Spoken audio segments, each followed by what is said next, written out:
جب آسمان پھٹ جائے گا اور جب تارے جھڑ پڑیں گے اور جب سمندر ابل پڑیں گے اور جب قبریں اکھیڑ دی جائیں گی، تب ہر شخص معلوم کر لے گا کہ اس نے آگے کیا بھیجا تھا اور پیچھے کیا چھوڑا۔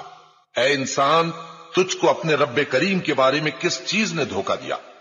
وہی تو ہے جس نے تجھے بنایا، پھر تیرے اعضاء کو درست کیا اور تیری قامت کو معتدل رکھا، جس صورت میں چاہا تجھے جوڑ دیا، مگر افسوس تم لوگ جزا کو جھٹلاتے ہو، حالانکہ تم پر نگہبان مقرر ہیں، یعنی معزز کاتبین، جو کچھ تم کرتے ہو وہ اسے جانتے ہیں۔ بے شک نیکوکار نعمتوں کی بہشت میں ہوں گے اور بدکردار دوزخ میں، یعنی جزا کے دن اس میں داخل ہوں گے اور اس سے چھپ نہیں سکیں گے۔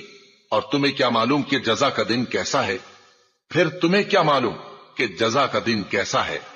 جس روز کوئی کسی کے کچھ کام